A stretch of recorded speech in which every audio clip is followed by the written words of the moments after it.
A former Clark County Sheriff Jamie Null will face a judge today in connection with an ongoing corruption investigation. Casey Null is the third member of the former Southern Indiana Sheriff's family to be arrested. Jim Stratman has been following the details of this case. Jim, we now know that Casey is actually facing some felony charges here of her own. Yeah, she's got 9 felonies that she's charged with, 5 of those for theft and 4 of those for tax evasion. She has pleaded not guilty to all of those charges, by the way.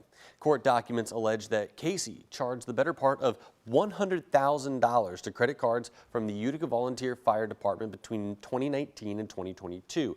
Now, those purchases were for things like clothes, Netflix, and tanning. Now, during that time, she didn't declare any of that as personal income on her taxes. While she hasn't filed her taxes for this year, investigators believe that she added another $12,000 to those cards in 2023. Casey, as you said, is the third family member to be charged with these felonies. Her father and former Clark County Sheriff Jamie Null is facing 25 felony charges for theft, tax evasion, corrupt business practices, ghost employment, and official misconduct. His wife, Misty Null, is facing 5 counts of tax evasion, 5 counts of theft, all of those felonies as well. Now, Casey Null was arrested on Friday and booked into the Clark County Jail, but she's expected to go to Scott County before her initial court hearing. That is set for a little bit later on today. Eric, Grace? Jim, thank you. We've got some new information as well in a different case involving Jamie Null here. The family of Null's late brother Leon filed a petition to reopen his estate, alleging Jamie Null enriched himself and his daughter at their expense. The petition claims Jamie Null sold Leon Null's house to his daughter for $180,000 and gave her $36,000 in equity. It says the money should have been given to Leon Null's children. Attorney Amy Wheatley, who's representing Leon Null's 3 kids, says their petition will need a special judge appointed, just like Jamie Null's criminal case. We'll hear from Wheatley in our next half hour. Jamie Null has been under investigation by Indiana State Police since last June, and since then, several details have come to light, including child support payments allegedly made with Utica Township volunteer firefighter funds from Null to a former Clark County councilwoman. You can read more on those details. We've been following this case closely, and that's all on our website, WHAS11.com. The Sherman Bridge will remain closed today, as Sam mentioned, and right now there's no concrete timeline on when it will reopen.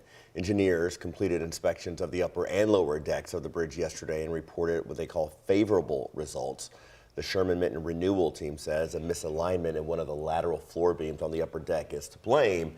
Inspectors are now analyzing the result to determine what, if any, repairs are needed. This latest closure has a lot of you who rely on the bridge more frustrated than ever.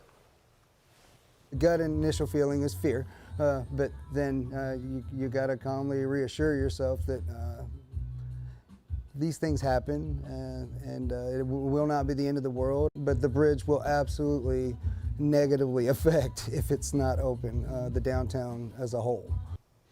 The renewal team says it hopes to provide a reopening schedule as soon as plans are finalized. Until then, drivers are encouraged to take alternate routes, including I-265 and I-65. Happening today, the ethics trial of Louisville Metro Councilman Anthony Piagentini picks back up. Piagentini is charged with 6 different ethics violations after the Metro Ethics Commission said he used his public office to leverage a new job. The councilman had accepted a role with the Louisville Healthcare CEO Council, even though he had co-sponsored an ordinance allocating the same organization $40 million in federal funds just weeks before.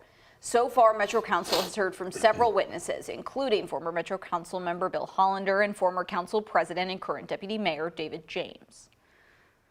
Did he tell you that he was taking on a $240,000 consulting contract? No, ma'am. Would this have been important information for you and the council to know? Yes, ma'am. Why? Well, that it could have been a conflict of interest. In order for Piagentini to be removed from Metro Council, a total of 18 of his fellow members must vote in favor of dismissal. The trial is set to resume this morning at 9, and if things don't wrap up by Wednesday, the final day is going to be Friday. Water traffic is moving freely this morning now that several barges are no longer stuck at the L&I Railroad Bridge. Friday afternoon, 10 barges got loose in the Ohio River and got stuck at the bridge, which is also known as the 14th Street Bridge, if you heard of it referred to as that. On Saturday, the United States Coast Guard recovered 6 of those barges. The 2 that were resting against the bridge have now sunk into the river, and the final 2 are partially sinking down by the lower dam gates next to the LG&E hydroelectric plant. The Coast Guard says salvage operations will start when equipment arrives. It's investigating how those barges got loose. Today, Louisville Metro government is hosting a career fair. Right now, there are more than 125 job openings across 25 different departments. And today, you'll be able to meet face-to-face with representatives from each of those. Resumes are recommended, though you'll be able to apply for some positions on the spot. The career fair is from 10 a.m. until 6 p.m. at the Norton Healthcare Sports and Learning Center on West Market